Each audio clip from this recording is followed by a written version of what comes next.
Okay, you join me picking up a Tesla Model X. First time driving a Tesla.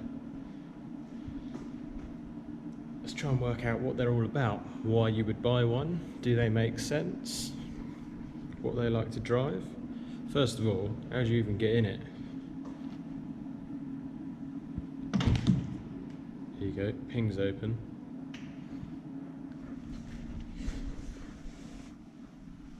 I think. There you go, the door closes for you when you press the brake pedal. Just like a Rolls Royce, eh? Massive windscreen. You probably can't tell because it's a bit dark in here, but it goes all the way back above my head. Wi-Fi, setup Wi-Fi. Unlock required, unable to start car. Screen is very good. Are we? Oh, we're off. We're off. We are off. Right. I'm going to try and get out of this unbelievable car park. Strap this camera to my head and we'll go for a little drive, shall we? Okay, so we're in the Tesla in a very, very, very posh part of London. Now turn right to stay on Ansdell Street. In a completely silent car. Turn left onto Kensington High Street. Okay, let's go down here. Yeah, odd sensation. Putting your foot down, it just goes. It doesn't feel like this is the quick one. This is the Ludicrous 100 P100D Model X. Now turn left onto Kensington High Street. It doesn't feel, well, I haven't put my foot down, but it doesn't feel like anything outrageous like the stats say. Okay, update. We are in a couple of minutes into the journey. So I was just saying that it doesn't feel very quick, but I just find a menu in here. Acceleration mode, at the moment we are on chill. I don't want chill. Sport, then you've got Ludicrous, then you've got Ludicrous Plus, max battery power, blah blah blah, extra boost, extra energy consumption, earlier power fade. Okay, and that's not have the plus. What's strange about this standard regenerative braking we've got on, it's amazing how little you need to actually use the brakes in this car. You sort of let off the accelerator and it starts to stop for you. It just regenerating the batteries. But then you have to put your foot on the brake for the last little bit. So far, impressions are, it's big. It's really big. Look how big it is. It's kind of cool. It's big. It's unusual. It's a lot of people look at it, but that might be because I've got a GoPro strapped to my head. I think it's quite a cool looking car.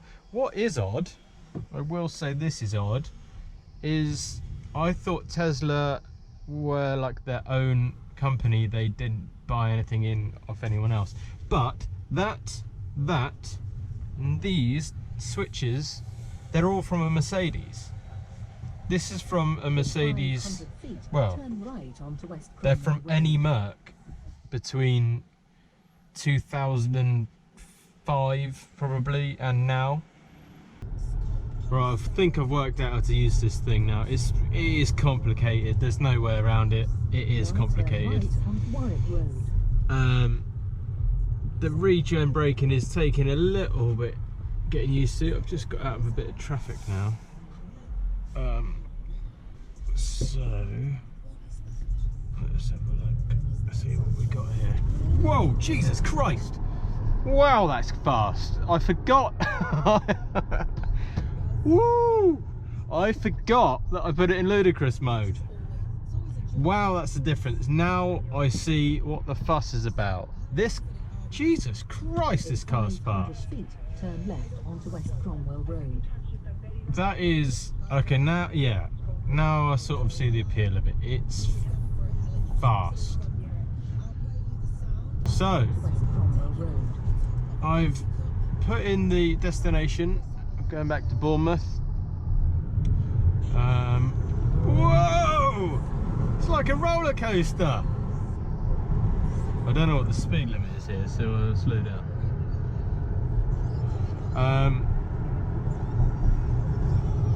What was I saying? There's 100 miles. You probably can't see that from over there because it's a wide angle.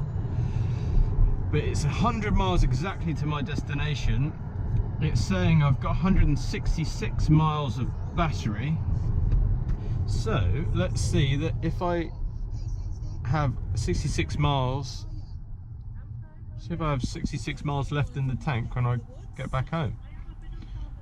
I'd rather not stop and charge it somewhere because I've got things to do tonight, and it's it's saying that it's going to take 2 hours 44 minutes.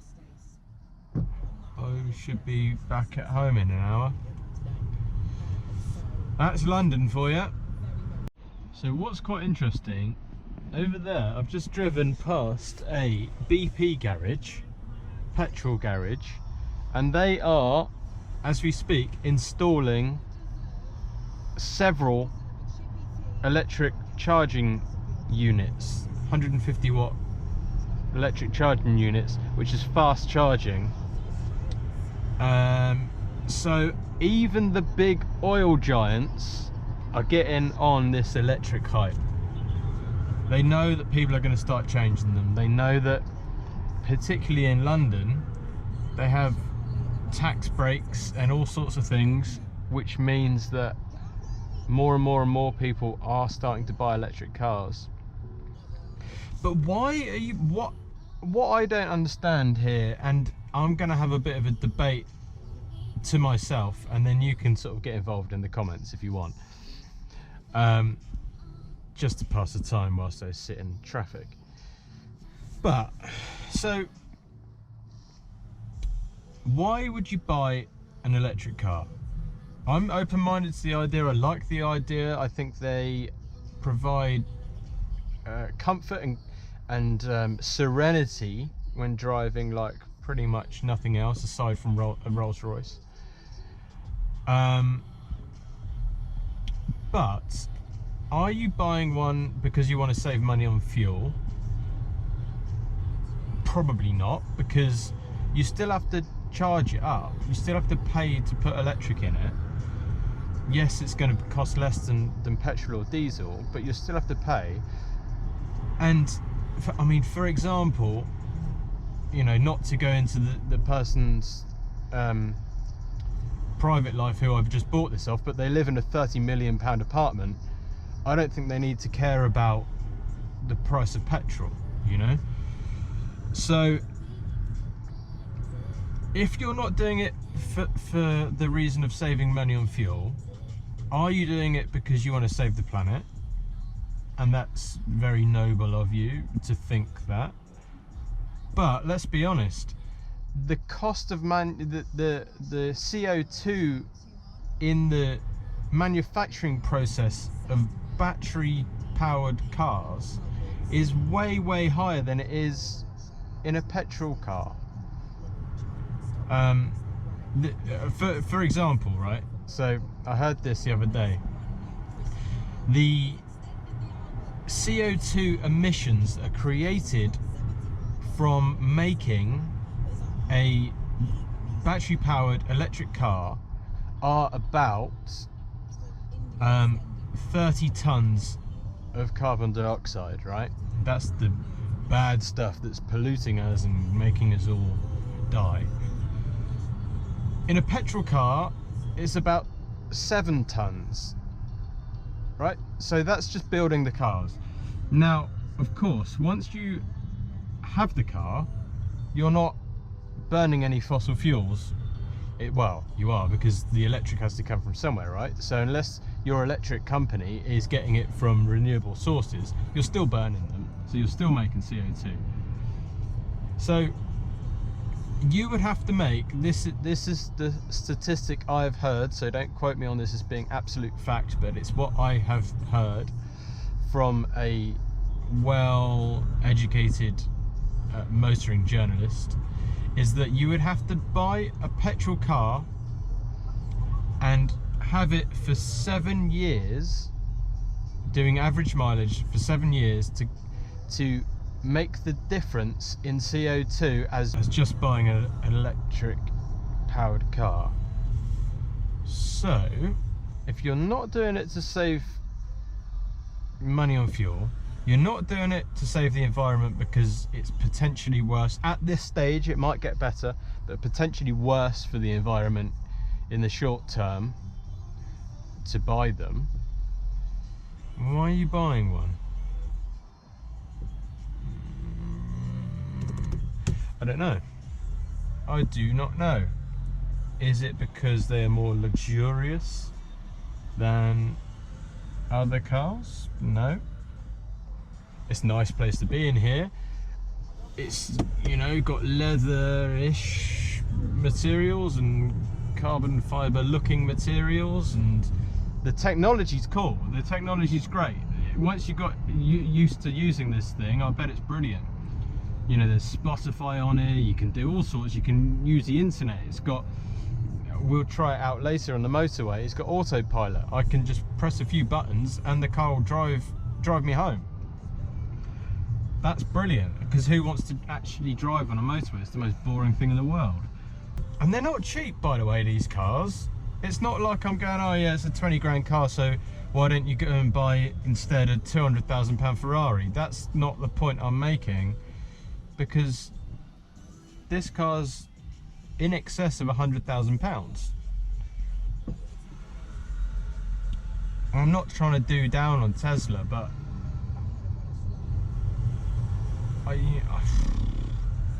is it 100 grand's worth of car? I mean, this is just my personal opinion, because people love these cars, but I can't see, aside from the brilliant batteries and the fast pace, where the 100 grand is. Of course, R&D has swallowed up a lot of that, and then they just have to charge that to gain some of that back. But you know, other manufacturers spend a lot of money on R&D. Look, right, so Range Rover here, that is it's got a private plate on, but that's the previous generation Range Rover. You can buy those now. You could get an early one for £40,000 with, I don't know, 30,000 miles on the clock. No, maybe, sorry, a bit more than that, 50, 60,000 miles on the clock. Diesel engine. It's gonna do probably 40 miles to the gallon on a run and 25 round town. Take the second exit. What would you rather have? Would you rather spend 100 grand or 40, 45 grand?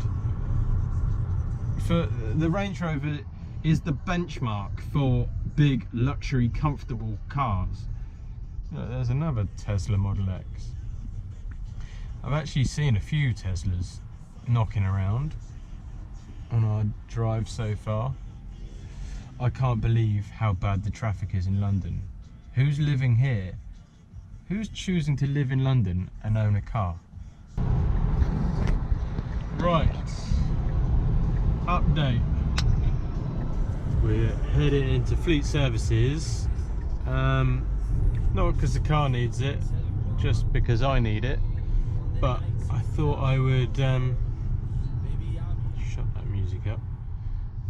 Thought I'd try a supercharger, because I know there's one here. So let's try a Tesla supercharger. Are they even turned on? Don't even know if they're turned on. I don't think they're turned on. They're in like cellophane wrappers.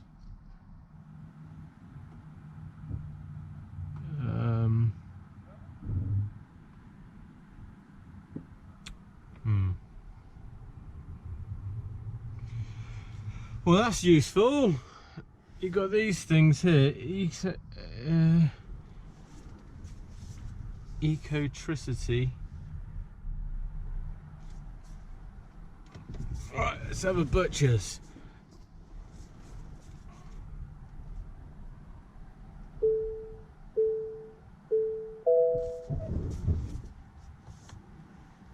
Okay.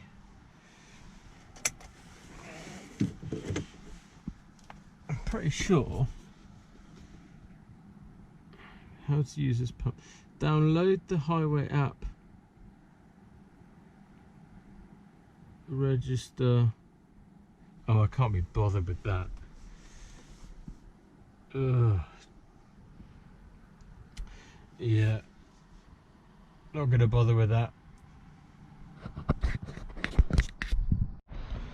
Right, so I just got in the car after I just went and got some snacks, chicken and grape flavoured Fanta. Who knew? Right, got in the car, opened the door, and then I heard a noise behind me. The door's opened itself. How do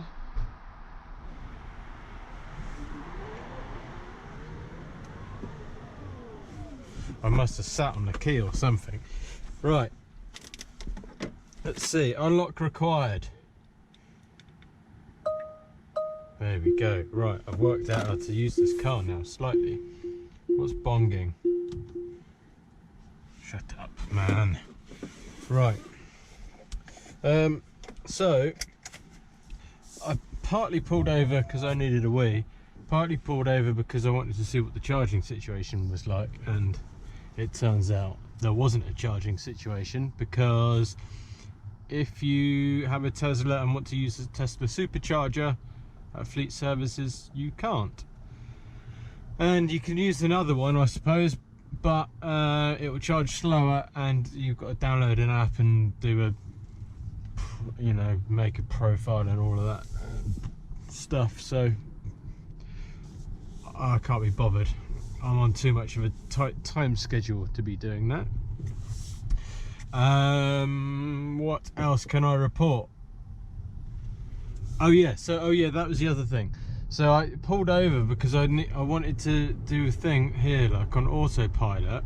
It wasn't, auto steer wasn't turned on, so you had to stop the car, park the car, to then turn that on.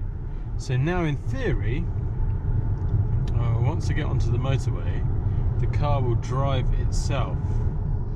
Sorry for the wind noise once we get up to motorway speed, but the window is broken, so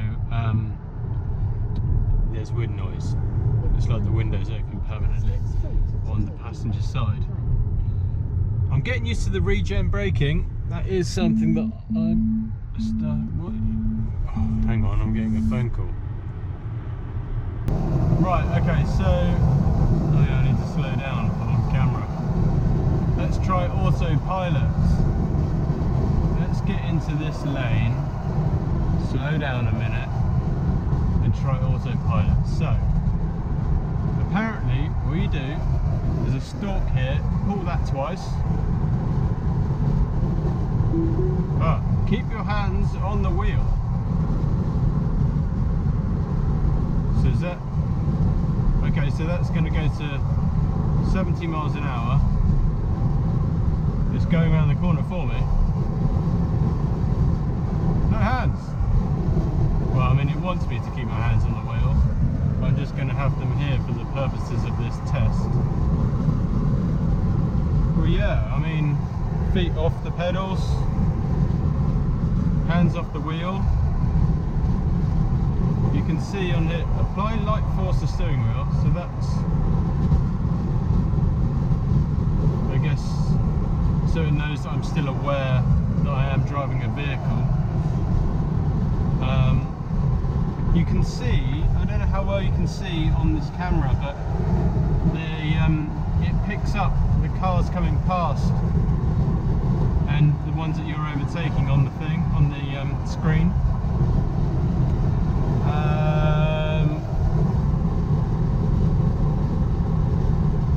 I mean, a lot of cars have radar guided cruise control, where speeds up and slows down based on the car in front of you to see what they're doing. Some cars have auto steer as well, they sort of keep you in lane. So why is Autopilot any different?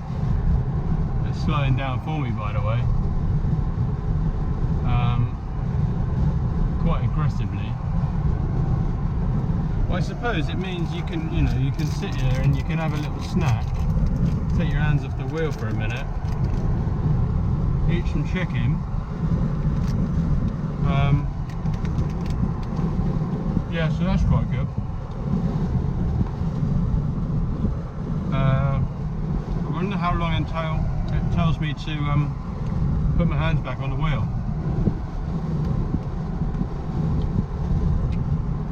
What else can I tell you? You may have noticed since I last filmed, that thing, that's the sun visor. Because this screen is so big, oh, this is a bit disconcerting here. People join in lanes. I was telling me to put my hands back on the wheel for a sec. Right. Yeah, because the windscreen is so huge, goes all the way over your head. When the sun is on you, you're kind of pretty blind. So this little sun visor comes out, goes over there, snaps into place. I can't really. That's how you make it bigger. There's you. Slowing down. I'm not doing that. That's the car doing that.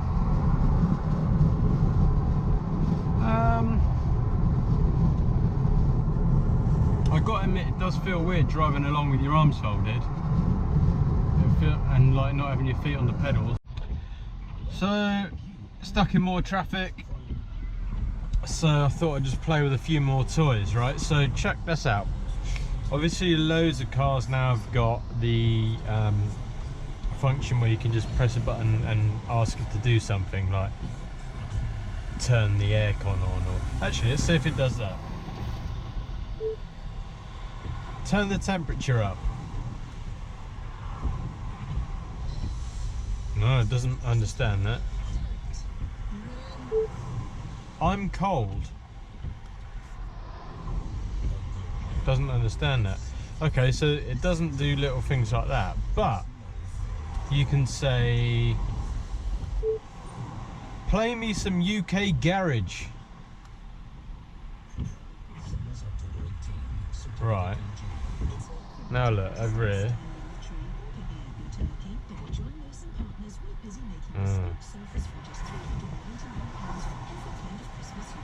I mean, this did work earlier.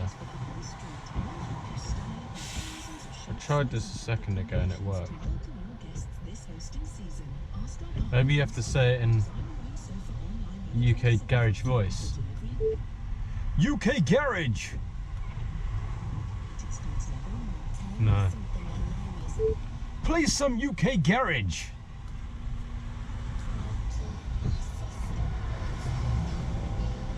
There he is, DJ EZ. So then that goes on to Spotify, and you're away. Although I can't play it because then I'll get a copyright thing. Autopilot in traffic. Is it any good? Or am I just going to rear end this Toyota Yaris? The autopilot thing is alright, it's good, but like I said before, there's so many cars that do the radar guided cruise control and the lane keep assist. So I get it, it's good, but it's good on all those other cars as well. I think Tesla is working on making it work in towns, then that will be a lot more impressive, where you can just put a destination in and it just drives you there. But again, I don't know in the UK what the legality of it is. Am I allowed to be driving along with no hands on the steering wheel? I'm not sure. Let's hope I am. Also, surely as these systems get better and better and better, and cars become more and more autonomous. What's the word? Autonomous. Like,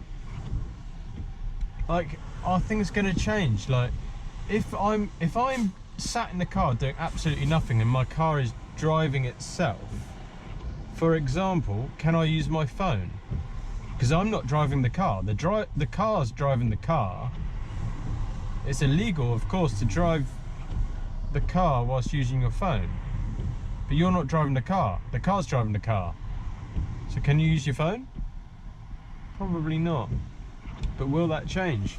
Who knows? Apparently, somewhere on this, you can use the internet. I don't know how. I can't find it. There's so many things. I'm actually going to put the acceleration back into chill. Actually, no, I'm going to put it in sport, just because we seem to be using a little bit of fuel at the moment, or not fuel, but juice, whatever.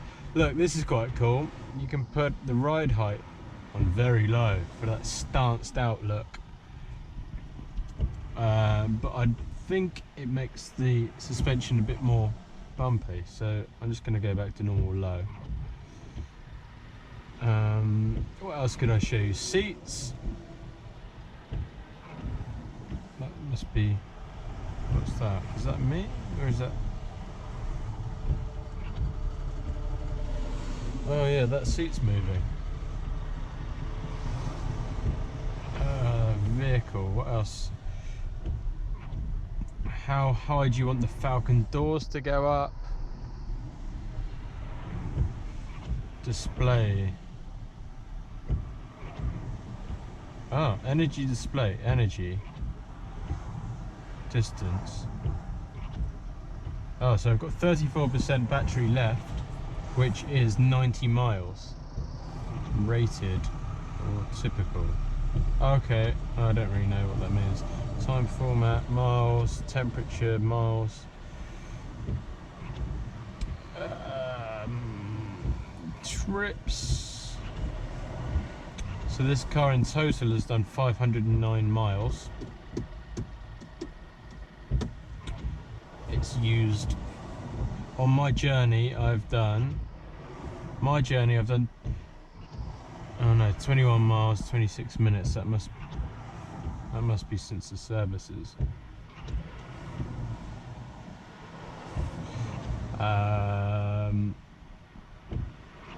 This is turning into a very boring video. Apologies for that. Cabin overheat protection. What does that mean? Cabin overheat protection maintains cabin under 40 degrees whilst parked for a period of 12 hours after you exit the vehicle. Okay, that's quite good. So it doesn't get really hot when you're sat in it. I suppose that's what that means. I mean, when you get back to your car and leaving it on a sunny day. Oh man, I could do without this traffic. I am gonna get told off. Right, I'm just gonna finish up this video now because it's going dark, basically. That's how long I've been on the road for. It's now pretty much dark. Okay, so let's sum up this car. I mean, I guess I was just thinking, and I guess probably the best thing I can say about this car is the fact that for most of the journey I've pretty much forgotten about the fact that it's an electric car. It feels like every other car. It feels like a petrol car, feels like a diesel car when you're just driving normally, which is what you want, I suppose, isn't it? It's just a normal car. I unfortunately didn't really get to test the range that well. I've got how long left on the map. 19 miles left to travel and 53 miles of range left. Whether that would have gone down some more if I hadn't have been in such traffic, just creeping along at 1 mile an hour, I don't know. And it would have been nice to actually try out the testing, the charging rather, to see how fast it actually charges. But there you go. I'm sure we will have other Teslas in the shop soon. So yeah, I think maybe I was a little bit down on this car when I first got in it, because I was trying to compare it to everything else of its, you know, a petrol or diesel rival. But if you just take it as a car, like forget that it's powered by electric, it's a good car. It's nice, it's comfortable, it's refined, the technology is brilliant. I really like the huge touchscreen, although it is distracting, I must admit. You do catch yourself like looking at the screen way more than you should do when you should be looking at the road in front. But I mean, apart from that, it's good. It's spacious. It's the rear doors are unbelievably cool. Yeah, like I said, good technology, comfortable, quiet, refined. So I guess that is why it's the price that it is. It goes up there with everything else in that category. Not better than any of them, not worse than any of them. It's just, it is what it is. If you want an electric vehicle, then I could recommend this one to you.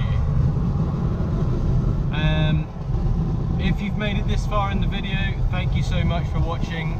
I can imagine it was probably the most boring video I've ever made, because it was basically me just sat in traffic for 4 hours or 5 hours or however long it's been. So if you've watched it, thank you. I'd love to hear your thoughts on the car in the comments.